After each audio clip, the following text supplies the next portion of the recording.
Hello everybody, my name is Jacob Collier and I'm a musician. Today I'll be playing and transforming a familiar tune through a variety of different emotions of increasingly abstract natures. The song, Londonderry Air, otherwise known as Danny Boy.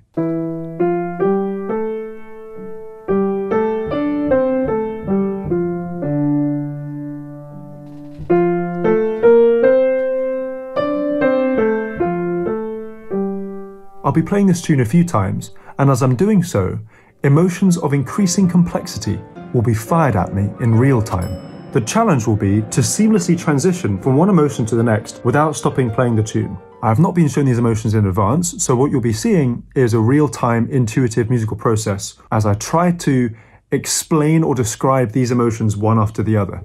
After each performance, I'll be doing a boatload of musical analysis, describing what's going on in my brain as I'm making these musical decisions. I've never attempted anything like this before in my entire life. I'm quite excited, a little bit nervous. I think it's going to be really challenging and it's going to be really fun. Let's give it a shot. Okay, so 3 different tiers of emotional complexity to work with, ranging from tier 1, the most simplistic of all the emotions, to tier 2, more abstract, compound emotions, to tier 3, the least defined, most subjective states of all. Let's begin with tier 1. Here goes.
So that was my attempt at describing 6 tier 1 emotions: happy, sad, angry, mysterious, triumphant, and serene. Let's take this apart. So with happy, we begin in the key of F major.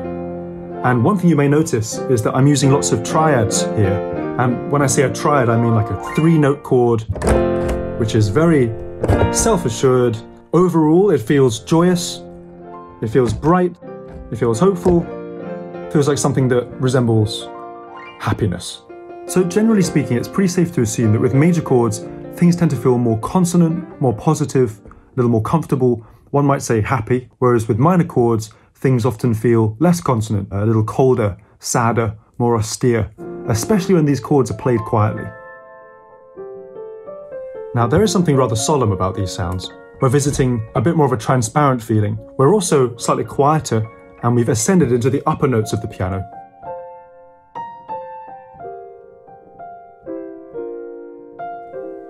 I'm also experimenting here with a little dissonance. See this chord? I've got this little tension here between the G and the A flat. And interestingly, this tension here is almost like an inversion of this tension. This is a tension close together and this is a tension far away, both describing, I suppose, a different kind of sadness. But there's something quite tender, I suppose, about this repeated pattern. Very sad. Into anger. As you can see, I'm playing very loudly. I'm also playing very low on the piano now. I've ended into this dark and dangerous zone. And a lot of the notes are also dissonant, so they're not particularly within triads like they were with happy or sad. They are a law unto themselves. One of the challenges for me is how do I get from angry to mysterious? And so to climb out of it, I chose a scale which many of you guys will be familiar with just from watching films or seeing theatre shows. It's a sound called the whole tone scale. There is an equivalent distance between every note in the scale. and it's a scale sort of barren of tonality and creates this extremely interesting sense of transparent wonder, mystique, kind of strangeness, a little bit of the bizarre. For me, mysteriousness is all about being suspended, almost like I'm viewing the world from above. Things don't make any sense. Things are very confusing. But once I descend into being triumphant, the triads return, these big open sounds. I'm repeating each sound 3 times at the beginning of this. Ba-ba-ba, ba-ba-ba, ba-ba-ba. It feels almost like a national anthem or something. Repeated notes, repeated chords that bring you back home to F major.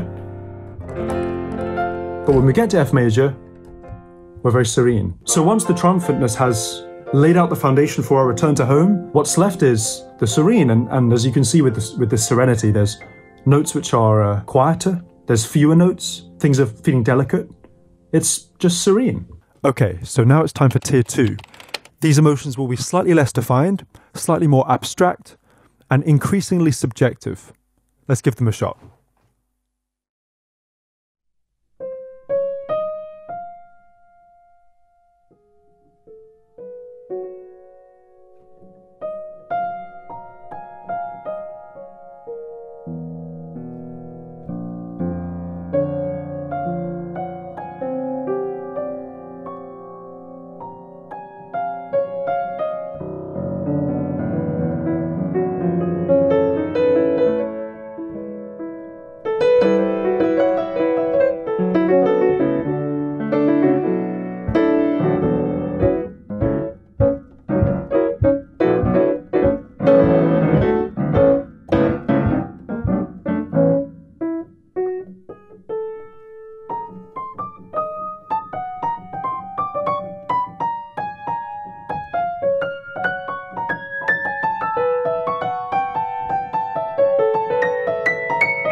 I really enjoyed that tier. That was good fun. It was really challenging. It was way more challenging than tier 1. They're far more abstract and they're far less objective. And I found myself drawing far more on my musical intuition than on my musical knowledge. Let's see what we can make of it.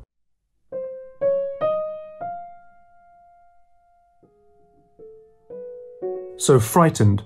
Lots of strange intervals, lots of odd sounds, a lot of distance between the lowest note and the highest note, chords which create dissonance between themselves and the melody. The feeling of general unsettlement. Things feel like they're going slightly wrong. The melody, which feels so familiar, is being disrupted and recontextualized in a very strange way. This transition from frightened to flirtatious, that's a difficult one. I can't think of a single time in my life, or maybe 1 or 2, where I've been really frightened and then straight away I've started to flirt with someone. It's quite rare. It's quite an interesting thing to describe musically.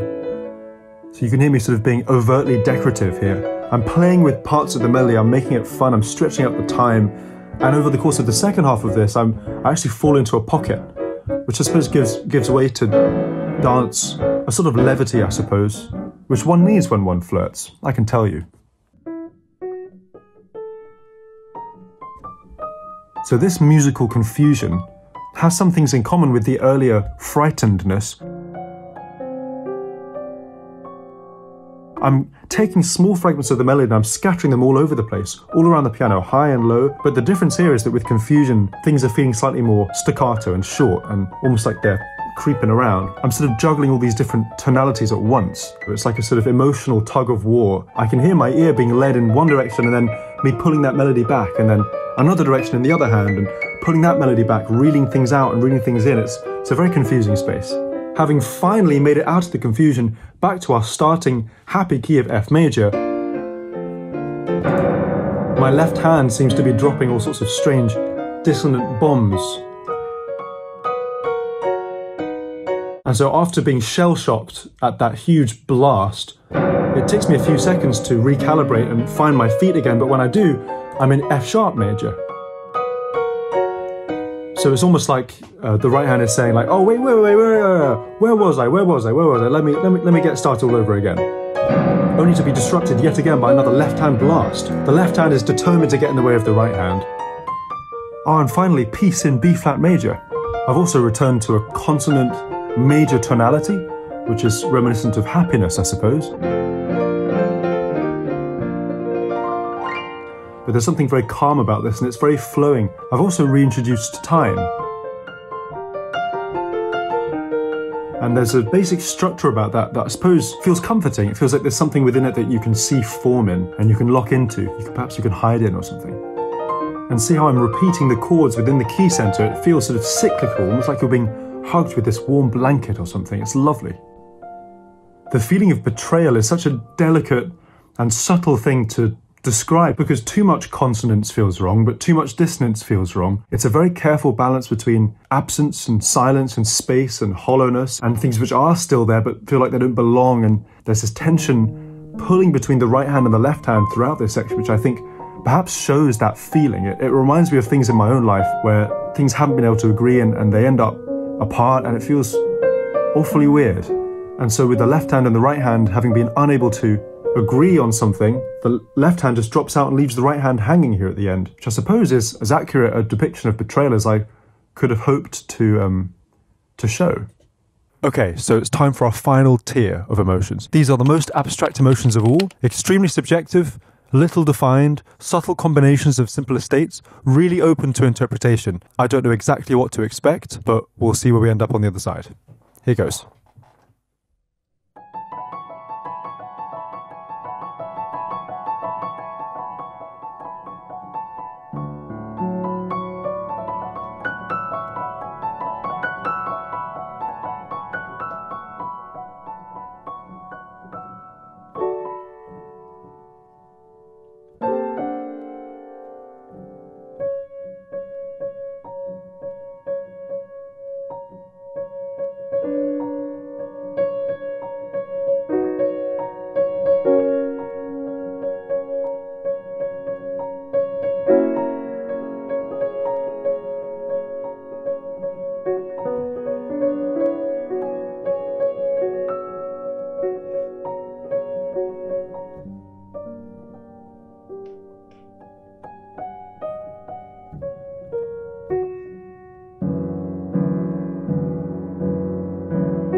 The challenge of accurately describing these spaces comes far less from the cerebral part of my brain and far more from the spontaneous one.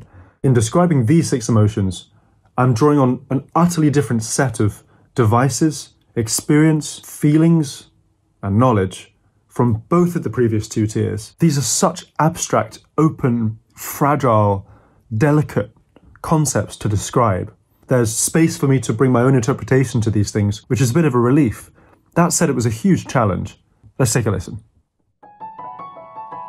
So, seeing a long-lost friend, and you begin to feel comfortable within it.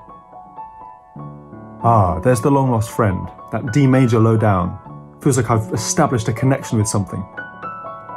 I'm noticing elements of reassuring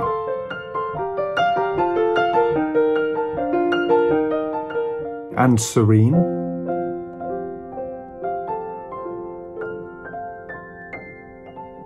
The diatonic major tonality cluster chord, the calming dynamics, the amount of space there is around the notes. And here, 2 moments of pause with a slight change in hue. This second chord slightly darker from the first. You see how I've introduced that B flat in the left hand? That removes your ear from the tonality of D major. Something has changed, something is altered, something is being viewed from a different light. And here, I'm pivoting from the long-lost friend to inevitability. And I'm using the C sharp to get there. The C sharp belongs in the key of A major, which is where we've been, but it also belongs in the key of F sharp major, which is where we're going. And so this C sharp is a bridge from one emotion to the next.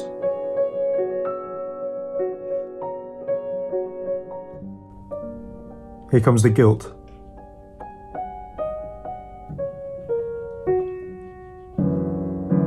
There's a sickening sort of weight to these chords, like an increasing amount of heaviness in these voicings. There's a lingering tension that you can't quite put your finger on, and each chord presents a different relationship with this top note, and they're all slightly uncomfortable, and they all feel heavy laden, and they all feel like they're trying to shift the weight from one place to another, and they don't feel quite right. It's a very interesting musical predicament to have found myself in.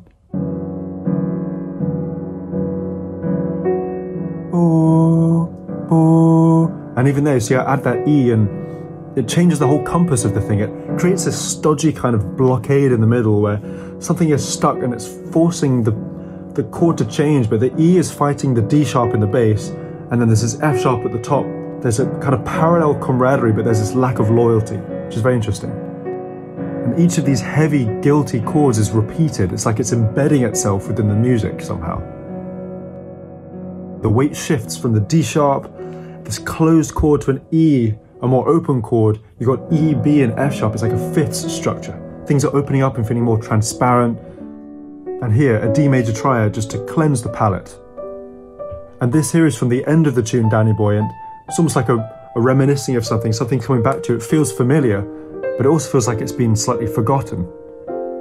And by the time we reach this F major, some piece has been found. It feels like I'm finding my way to a resting point, and F major is the resting point, followed by the C major, and back to F, the most peaceful of all keys. And this one note emerges, and with it and the repetition of it, I'm conjuring up all these different musical ideas and forces to express this Jacob Collier which is about to happen. And in true Jacobian style, this first chord of the Jacob Collier passage is a super, ultra, hyper Lydian chord. It's a chord stacked on top of a chord, stacked on top of a chord, stacked on top of a chord. At last, I'm liberated from these emotions and I'm just expressing something. It's loud, it's clear, all sorts of bundles of notes flying around all over the place. I guess I'm used to it at this point. And here's this joyous flurry in upwards direction.